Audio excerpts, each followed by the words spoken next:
pessoal, sejam bem-vindos à nossa segunda aula sobre análise de estruturas pelo método dos elementos finitos, dentro da nossa disciplina de métodos numéricos aplicados à engenharia civil, ok?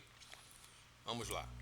Nessa aula nós vamos começar a tratar da análise linear de estruturas reticuladas, começando pelo elemento de barra sob força axial, que é o caso mais simples que nós temos de elemento, né? Depois nós montaremos uma pequena estrutura considerando esse elemento, mas que vai nos permitir abordar todos aqueles passos mostrados na aula anterior, né, que constituem um processo de cálculo pelo método de elementos finitos. Então nós vamos definir as funções de interpolação para esse elemento, né, e consequentemente a matriz de funções de interpolação, tá? Vamos definir as matrizes L e B. Em seguida, vamos montar as matrizes de rigidez local dos elementos no sistema de referência local, a matriz de rigidez global da estrutura, né? Lembrando que a reunião dos elementos fará então a composição da estrutura, usando então essas definições do que são sistemas de referência local e global. O sistema de referência local, né, será sempre um sistema de referência associado ao elemento, né, dentro do elemento. E o sistema de referência global será aquele sistema referente à estrutura, né? E é claro que vai haver uma correspondência entre esses sistemas, né? Entre o sistema local de cada elemento e o sistema global da estrutura como um todo, como nós veremos aqui nessa aula, né? Então, aí está o nosso elemento de barra uniaxial, né? Esse é um elemento que ele está na horizontal, mas o importante, né, é que ele só vai ter cargas e deslocamentos axiais e, consequentemente, também deformações axiais, né? Consequentemente, ele vai estar submetido à lei de Hooke unidimensional, aquela lei segundo a qual a tensão normal, sigma x, nesse caso, será igual a E, que é a modularidade longitudinal, vezes εx, tá? Muito bem.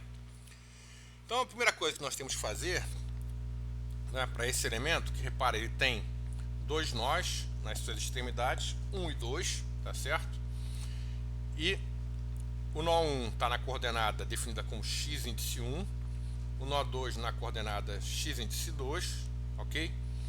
E vamos começar definindo as funções de interpolação para esse elemento. Lembrando que as funções de interpolação, como foi dito na aula passada, elas têm uma característica, que a função de interpolação N1 para o nó 1 tem que valer 1 nesse nó, 1, e 0 nos outros nós, que no caso seria o nó 2, né? A função de interpolação para o nó 2, que a gente vai chamar de N2, ela vai ter que ser 1 no próprio nó 2 e 0 nos demais nós, que nesse caso é o nó 1, tá? Bom, e essas funções, elas podem ser funções simples, não há nada que nos impeça de escolher funções simples. A única exigência é que elas atendam a esse requisito que façam a interpolação do campo de deslocamento, de maneira que o deslocamento no interior do elemento, o deslocamento U de x, né, U variando com x, será igual a N1 de x vezes o 1, que seria o deslocamento em 1, mais N2 de x vezes o 2, tá? Então, atendendo essas condições, eu vou escolher a N1 de x como sendo igual a x2 menos x sobre x2 menos x1. Só que x2 menos x1 nada mais é que o comprimento inicial do elemento L, né? Então a minha função pode ficar sendo x2 menos x sobre L. Repara que no ponto 1, quando x vale igual a x1, essa função vai valer x2 menos x1, que é igual a L sobre L, que é 1. Então ela atendeu aquele requisito de ser 1 no nó 1. E no nó 2 ela vai valer 0, porque x2 menos x2 será 0. Então essa função N1, na realidade é uma função de x, né, N1 de x, atende àquele requisito, tá? Já a N2 ela tem que valer 1 no nó 2 e 0 no nó 1. Então nós escolhemos ela como sendo igual a x menos x1 sobre x2 menos x1. Observando novamente que x2 menos x1 é igual ao comprimento L do elemento, né? Então eu posso dizer que N2 ou N2 de x será igual a x menos x1 sobre L. Nesse caso, no ponto 1, ela vai valer x1 menos x1 0 sobre L igual a 0, como era previsto, né? E N2 no ponto x2 vai ser igual a x2 menos x1, que é L, que dividido por L será igual a 1, tá? Muito bem. Agora nós temos que definir aquela matriz de operadores L, né? Como nesse caso, muito simples, né, da barra sobre forças axiais, a gente só vai ter uma relação constitutiva, que é definida pela lei de Hooke, que é sigma x igual a epsilon x, né? Então vai nos interessar apenas o epsilon x, que é a primeira derivada em relação a x do deslocamento u. Então o epsilon vai ser epsilon x, que é du dx. Então meu operador L vai ser simplesmente uma matriz 1 por 1, cujo único elemento será d dx, tá? A matriz B, que associará deslocamentos nodais à deformação em qualquer ponto, né? Ela é igual ao produto de L por N.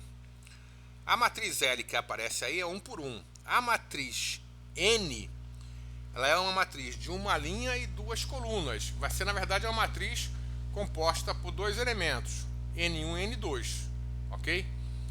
O elemento 1, 1 vai ser a função N1 de x, o elemento 1, 2, já que é uma matriz linha, de uma linha e duas colunas, vai ser o N2 de x, né? E aí eu vou apenas derivar em relação a x cada uma das funções N1 e N2, né? Como cada uma delas tem um 1 sobre L, eu já coloquei esse 1 sobre L para o lado de fora, que não vai interferir na derivada, né? Então vai ser derivada em relação a x de x2 menos x, que vai dar menos 1, e a derivada em relação a x de x menos x1, que vai dar 1.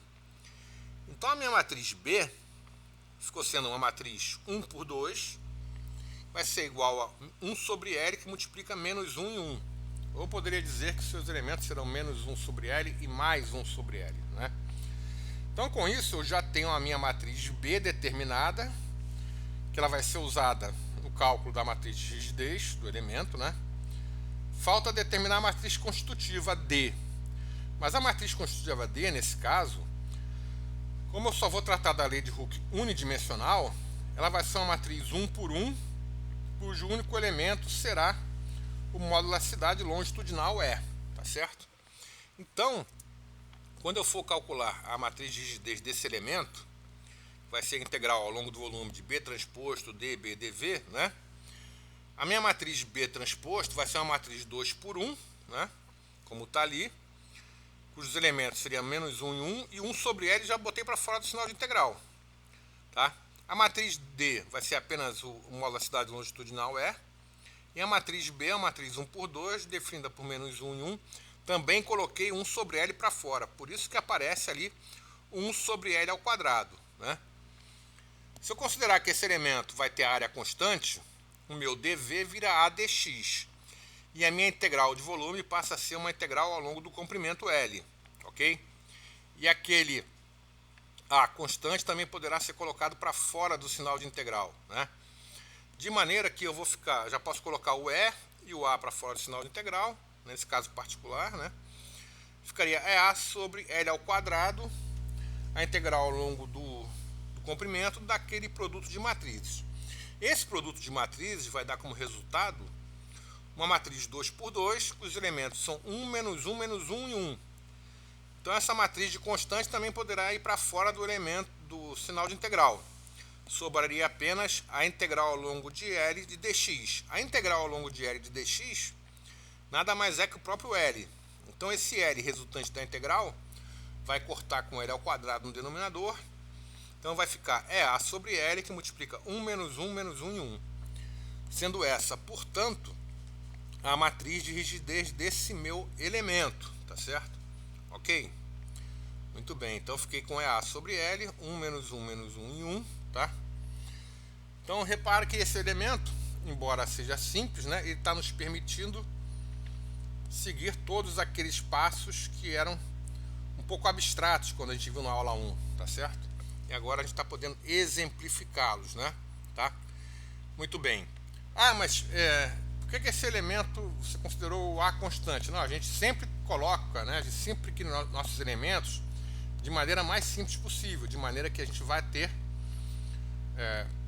pode transformar um problema complexo, né, numa malha de elementos mais simples. Então a ideia é que a gente tenha os elementos mais simples possíveis. Então esse elemento foi propositadamente escolhido com uma área A constante, tá?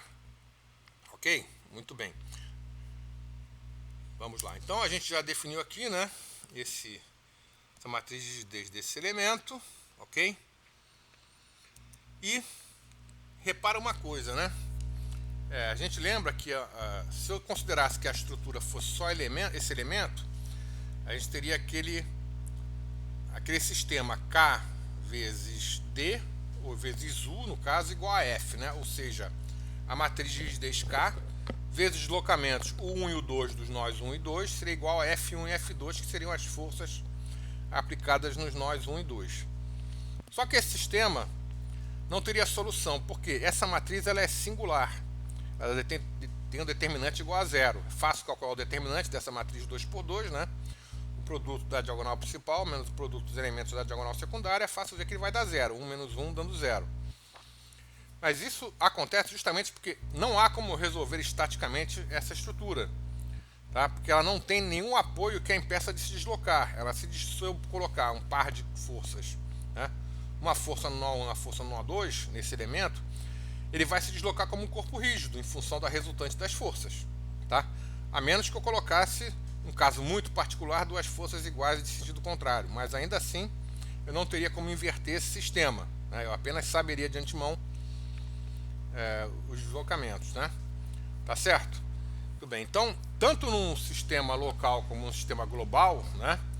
O fato da matriz de rigidez ser singular já é um indicativo de hipostaticidade, né? Isso ocorre inclusive nos softwares mais complexos de análise estrutural. Quando você tem uma estrutura modelada, né? Se ela for hipostática, o software vai detectar isso na hora dele montar a matriz de rigidez da estrutura e verificar que seu determinante é igual a zero, ou seja, a estrutura é hipostática. Só que ele vai informar para o usuário, de uma maneira mais amigável, que a estrutura é hipostática, não que o determinante daquela matriz global é igual a zero, tá? Muito bem. Vamos passar então agora para esse exemplo, né? Que a gente tem um problema dimensional com 3 barras de comprimento L. Então, todos, embora não esteja indicado na figura, nós vamos assumir que as 3 barras têm o mesmo comprimento igual a L. A primeira barra tem a área, 3A. A segunda barra tem a área 2A, uma referência, né? E a terceira barra tem a área A. Ok? E repare que a gente tem uma numeração dos nós ali, 1, 2, 3 e 4, que aqui nós estamos tratando da estrutura como um todo. Então nós estamos falando do sistema global. Então a estrutura como um todo ela tem 4 nós, né, numerados de 1 a 4 no sistema de referência global. Anteriormente, o que a gente tinha aqui como 1 e 2 era o sistema de referência local de cada elemento, tá? Então, esse elemento 1, nesse caso, os nós locais 1 e 2 vão estar incidindo no nós também globais 1 e 2, para o elemento 1, que é o da esquerda. No elemento 2, os nós locais 1 e 2 vão estar incidindo no nós globais 2 e 3. E para o elemento 3, o lado da direita, os nós locais 1 e 2 estarão incidindo nos nós globais 3 e 4. Então repara isso, na verdade é como se eu colocasse 1 e 2, né, em cada elemento e verificando qual o nó global em que ele incide, tá certo? Né? Ok? Isso dá para ser feito nesse caso, porque cada nó tem apenas um grau de liberdade, tá? Quando a gente tratar de elementos de treliças, a gente vai ter que ampliar esse conceito para grau de liberdade local e grau de liberdade global, porque aí cada nó terá 2 deslocamentos. Mas voltando a esse caso, né, para obter a matriz de rigidez global, eu teria que fazer a integração sobre a estrutura toda, a integral ao longo do volume da estrutura de B transposto dB dV. Só que essa integral, né, a integral de qualquer domínio, ela pode ser feita somando-se as integrais sobre seus subdomínios. Então, eu vou considerar como cada elemento sendo um subdomínio no qual eu vou fazer a integral, né? E aí, essa integral em cada elemento a gente já obteve anteriormente. É o EA sobre L que multiplica 1 menos 1 menos 1, 1, tá? Então, ou seja, isso facilita o meu trabalho, ou seja, eu posso fazer a integração em cada um dos elementos e depois colocá-las no sistema global, tá? Para fazer a soma dos três. É o que a gente vai fazer aqui, tá certo? Então a única coisa que faltou falar ainda nessa estrutura, né, é que repara que ela tem apoios anteparos nos nós extremos, né? Que ela tem duas cargas aplicadas P no nó 2 e 3. Então isso vai gerar reações nos nós 1 e 4, que eu chamei de RE, reação à esquerda, e RD, reação à direita, ok? Tão como positivas, né, embora elas vão fisicamente estar para a esquerda, porque a gente vai obter numericamente isso depois, ok? A gente coloca arbitrar inicialmente com sentidos positivos de todas as forças, tá? Muito bem, aí na hora de eu fazer a matriz de rigidez de cada elemento, né, olha ali como é que eu estou calculando à esquerda a matriz de rigidez local K1, K2 e K3. O primeiro é 3EA sobre L, porque a área de referência é 3A, né? O segundo 2EA sobre L, porque a área de referência é 2A. E o terceiro é A sobre L, porque a área de referência é A. Tudo multiplicado por 1 menos 1 menos 1, 1. Né? Só que para eu colocar essas matrizes, que é resultado daquela integração, no sistema global, eu tenho que fazer a ampliação dessas matrizes para compatibilizar com o sistema global. Então aí eu faço aquela incidência, ou seja, a matriz do elemento 1, né, ela está incidindo no sistema global em 1, 2. Então repara que ela vai ocupar aquela parte superior esquerda da matriz global, né? Vai ocupar os elementos 1, 1, 1, 2, 2, 1 e 2, 2 da matriz, ok? A segunda matriz ela está incidindo nos nós globais 2 e 3. Então ela vai ocupar as posições 2, 2, aliás, desculpe, 2, 2, 2, 3, 3, 2 e 3, 3 da matriz global. E o último elemento, que está incidindo em 3 e 4, vai ocupar as posições 3, 3, 3, 4, 4, 3 e 4, 4. De maneira que eu vou ter no final aquelas matrizes que estão indicadas do lado direito de cada uma dessas equações. E essas matrizes é que eu vou somar para chegar no sistema de equações global, tá? Primeiro eu vou colocar elas associadas aos deslocamentos, né? Então estão ali, ó, as matrizes associadas aos deslocamentos globais, o 1, o 2, o 3 e o 4. Mas lembrando de antemão que eu já sei que o 1, 1 e o 4 valem 0 por conta dos anteparos, dos apoios, tá? Ok? E esse elemento, por exemplo, o elemento 1, as forças dele vão estar contribuindo no nós globais 1 e 2, né? As forças do elemento 2 no nó global 2 e 3 e as forças do elemento 3 no nós global 3 e 4, né? Ok? Muito bem. Aí eu somo essas três matrizes, né? Aqueles três sistemas. Repara que ali a gente está colocando em vermelho justamente a entrada de cada uma das matrizes no sistema global, tá? E a soma dos elementos correspondentes, tá certo? Então eu vou ficar com o sistema EA sobre L, o resultado dessa operação de soma das matrizes, o 1, 2, o 3 e o 4, né? O resultado das contribuições de força de cada elemento também, né? De maneira que no final, tá? Eu vou ficar com esse sistema a resolver, o EA sobre L, 3 menos 3, 0, 0, menos 3, 5, menos 2, 0, 0, menos 2, 3, menos 1, 0, 0, menos 1, 1, o 1, o 2, o 3 e o 4. As forças, né? A F1 no sistema global é a reação à esquerda, que eu não sei, tá? Depois eu tenho as cargas aplicadas P nos nós 2 e 3. E uma reação à direita no nó 4, que eu não sei também qual é, vou ter que calcular, ok? Mas aí uma forma de se resolver esse sistema consiste em se eliminar as linhas e colunas correspondentes aos deslocamentos nulos. Então, nesse caso, eu tenho deslocamentos nulos em U1 e U4, ok? Então, eu vou simplesmente remover essas linhas e colunas. Isso é o que é feito, inclusive, nos sistemas comerciais de análise estrutural, tá? Então, eu vou ficar apenas com o sistema 2x2, né? que eu vou conseguir resolver. Repare, inclusive, que se você fizer o cálculo determinante dessa matriz global, ela também será singular, porque se ela tivesse com todos os deslocamentos possíveis, ela estaria solta e livre para se deslocar como corpo rígido, né? Então eu vou ficar apenas com EA sobre L, que multiplica 5 menos 2, 3, vezes o vetor o 2 e o 3, dando como resultado aquele vetor de forças P e P, né?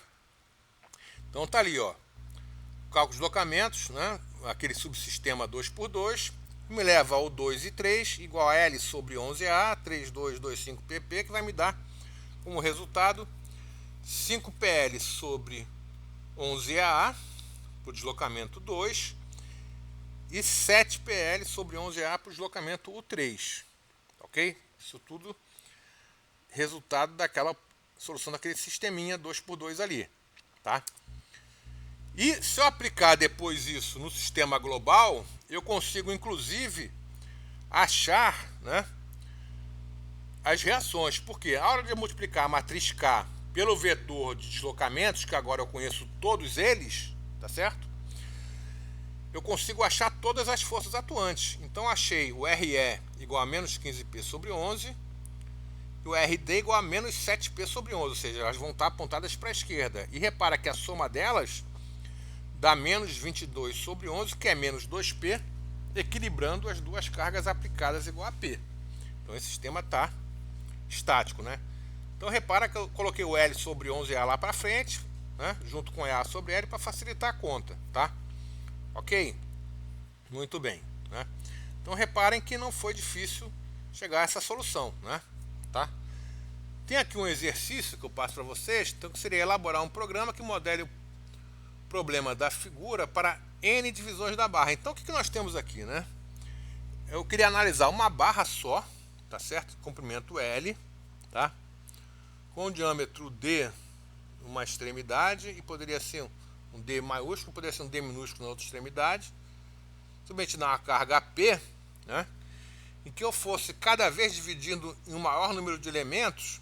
Essa barra, originalmente, ela tem uma área variável, mas eu poderia subdividi-la em barras menores, em elementos com área constante, tá?